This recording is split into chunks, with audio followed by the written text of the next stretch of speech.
Alright, welcome back, people of internet land. As you may be able to see in front of me, the entirety of the sky right here is a big dark wall of rain. So yeah, probably going to be driving through that in a minute. I have just received word that I'm actually going on a midday field trip kind of thing tomorrow, and I was not told to grab a particular bus because it's like within town. I have a suspicion that we'll just be allowed to use our own.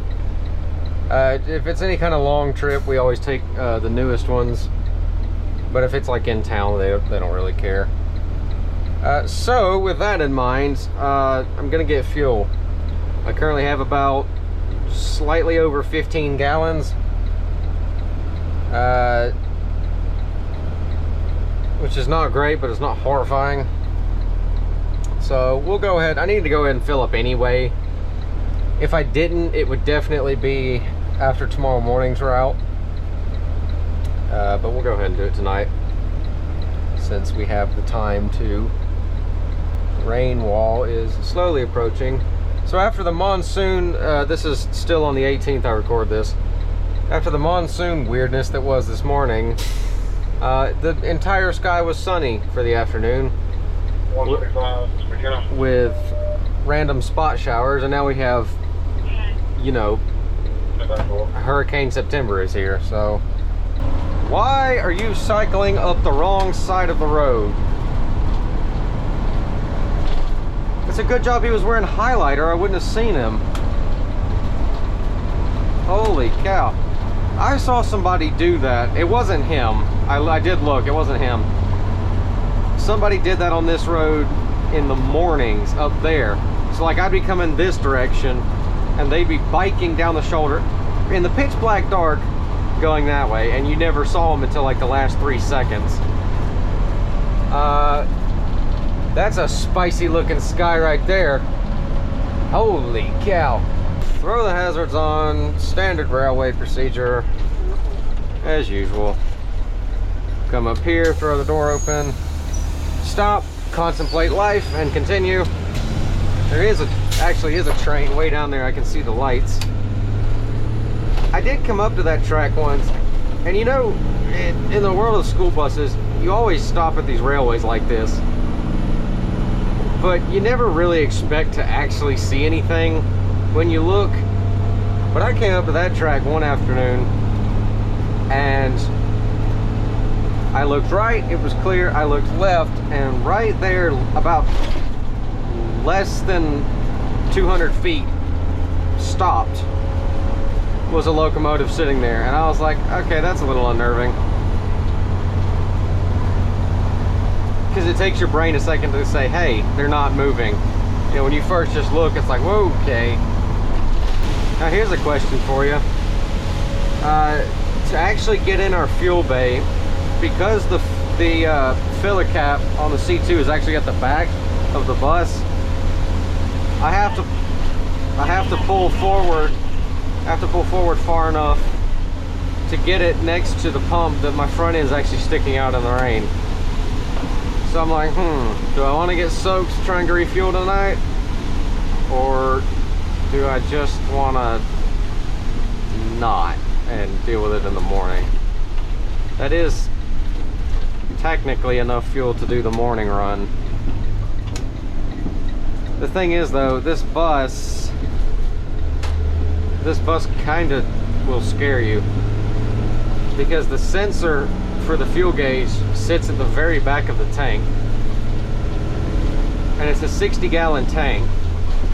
So when you get down to about 15 gallons, if you're sitting still, it gives you an accurate reading. If you're moving, the less fuel you have, the more that gauge moves all over the place. If you slam on the brakes and all the fuel rushes to the front, it suddenly drops down and looks like you're empty. You know, if you're going uphill or you punch the throttle and all the fuel runs to the back of the tank, then it goes up and it looks like you got more than you actually do.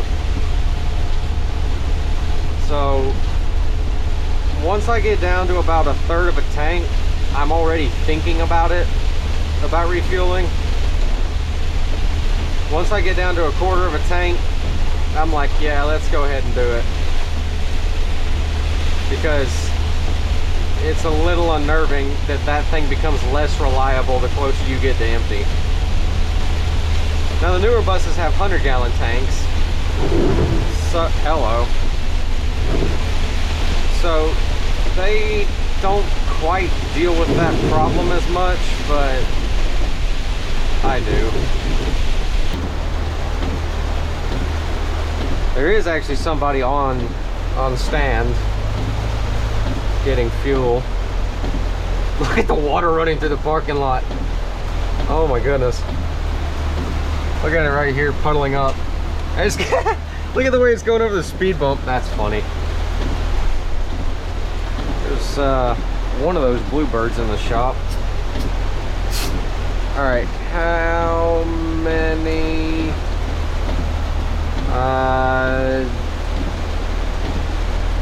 Do I think I can do this without getting wet? Well, I think we're about to find it's a flooding river over here. My gravy. Look at the way it's just going off into the field. I would not want to be driving over there right now. Yeah, see, here's what I mean. They built this fuel bay back when we used bluebirds, those really old ones. Well, you know, the filler cap for those is like right there, just behind the door. So they built this so that you could fit the whole bus in here, and the front would be right there next to the pump.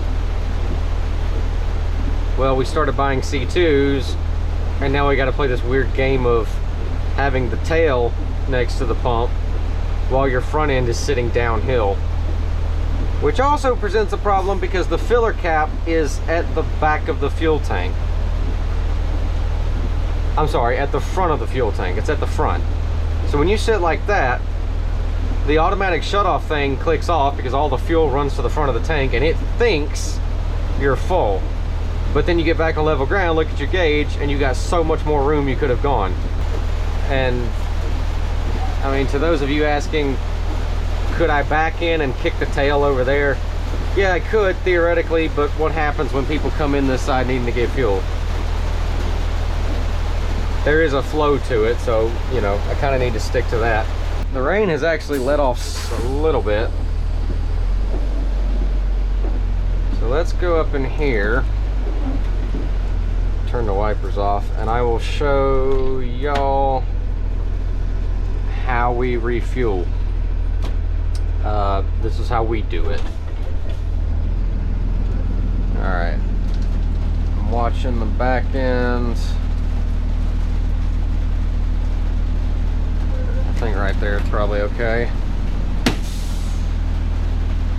Actually, theoretically, I could climb out the back door. That would be kind of funny, actually. And the rain's picking up right as I'm about to get off.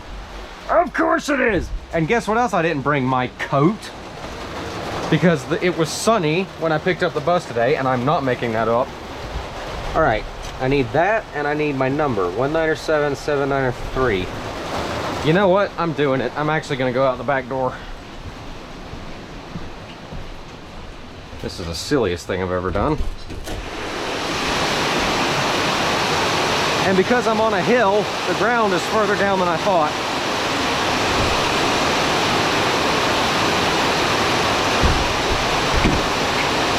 Piece of cake. It's actually very loud in here. Very loud in here. Okay. Here's how we do this. We unlock that. And then we open that.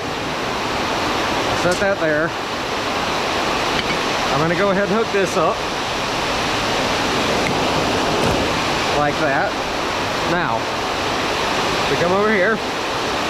This is a special mileage reader for each bus. So I'm gonna stick it in here like this. I log in as me.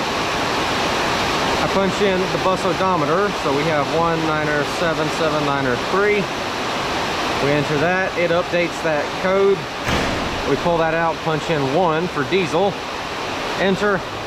Now we come over here, open that, come over here, and feather it a few times to get it going, and we set it running.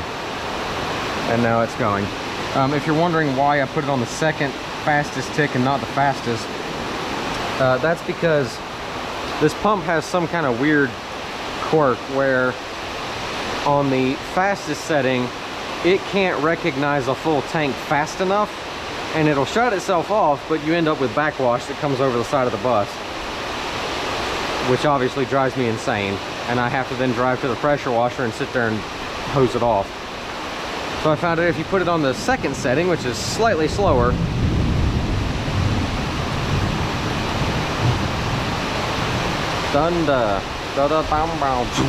okay. Anyway, you put it on the second setting and it slows it down just enough that it has time to catch itself. I say as it's actually going way too slow anyway, but whatever.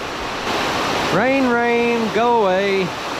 Come again Wednesday. Oh crap, today's Wednesday. So this bit here is because we house our own fuel here. We pre-purchased it from a company. They send out a truck. The truck, it basically looks like if you see a truck filling up at a Circle K or something. Truck comes in here, puts his hoses in the ground. That's where our underground tanks are. He fills that up with diesel that we buy from them. And then, as drivers, we can come over here and use the special bus key to access the pump and get diesel whenever we need it. We had a little bit over 15 gallons, so I'm gonna bet 43. That's 43 gallons. That's my bet. We'll see in a minute if I'm right. Until then, take a look at the field over there. Holy cow. That is some serious water. Yeah, would definitely not want to be on a spare bus today. Clearly, as you can see, bus 50 is currently sitting in a pond. How close are we?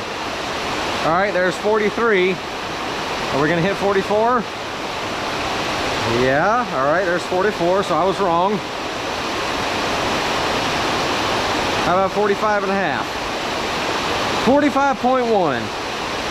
That's not, I mean, I'm not too far off. All right, shut that off. Let it drip. I don't know how well you can see on the camera, but you can see it there. So now we come back over here, shut that off, stick that in there, and we go over here and put that back in like that, and then lock this so it doesn't come open, and then I'm not sure if I can climb back in that without hurting myself. I'm not really gonna try that. We'll go back in the proper way. Go! Run, run, run, run, run, run, run, run, run, run. And that's how you get fuel. In our district anyway. I know some places they give the drivers like a credit, like a special credit card or a fuel card or something, and they go get it just like at the local truck stop or something. Good God, look at that water. We don't do that. All right, I think we'll park right here behind 142. Actually, funny story, this morning, I forgot to say this in the other video, you know, when it was the spontaneous monsoons. This morning, 142 was parked right there, and I forgot that I parked over here. I legitimately walked it like over the door, started stepping into 142, and out of the corner of my eye, I saw the number and I went, wait a minute, that ain't right. And so Then I realized, and there was a driver in the bus next to it, so he thought it was hilarious. Anyway, all right, clock out. We'll shut all that off.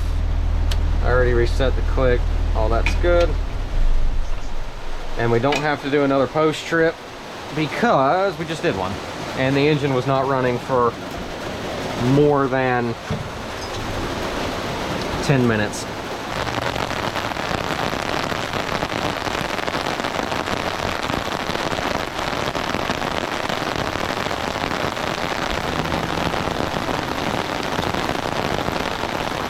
Oh my days.